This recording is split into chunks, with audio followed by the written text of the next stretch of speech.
Hello everyone, જય શ્રી કૃષ્ણ. મારી channel પર તમારું સ્વાગત છે. આજે આપણે આ માર્કેટમાંથી રાજાપુરી કેરી લાવ્યા છે.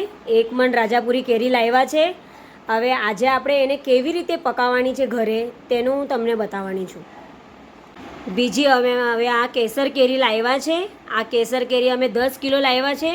હવે એને પણ અમે આ માર્કેટથી જ લાવ્યા છે અને અમે હવે એને ઘરે પકાવવાના છે. અને કાચી છે આ કેરી. હવે અમે એ જગ્યા તમને બતાવીશું કે કાં અમે પકાવવાના છે. એવી રીતના તમે જોઈ શકો છો, આ અમારી ઘરમાં એક ખૂણો છે. આ ખૂણામાં અમે આ કેરી પકાવવાના છે. ને નીચે અમે ગરમ કપડું પાથરું છે અને એની ઉપર પાછળ છે ને જે રાજાપુરી કેરી રાખેલી છે ને અગાડી અમે કેસર કેરી રાખેલી છે. હવે આની ઉપર અમે ન્યૂઝપેપર મૂકવાના છે ને પાછું ઉપરથી પણ આ કપડું મૂકીને ફોલ્ડ કરીને પેક કરવાના છે. ને હવે અમે આ ડાયરેક્ટ ખોલીશું 9 ડેઝ આફ્ટર દેન, એટલે 9 દિવસ પછી અમે ખોલીશું. એટલે અમારી ઓલમોસ્ટ આ બધી અમુક કેરી પાકી જશે. ને આ અમે કુદરતી રીતે પાકવીએ છીએ.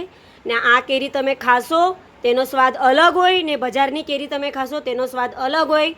જો તમે આ જોઈ શકો છો, અમે હવે આ કેરીની ઉપર ન્યૂઝપેપર મૂકવાનું ચાલુ કરી દીધું છે.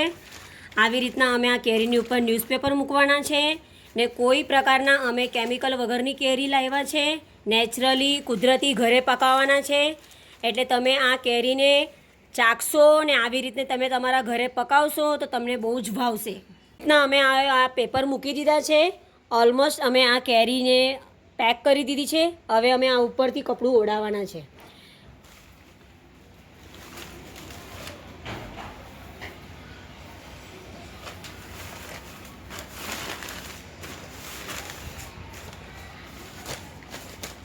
ઉપરથી અમે 2 પ્રકારના જે કપડાં હોય, જે ગરમ ચાદર કે તમારા ઘરે જે પણ કંઈ ગરમ ચાદર કે ગુણ હોય તે એવી રીતના ઉપરથી તમારે મૂકી દેવાની છે.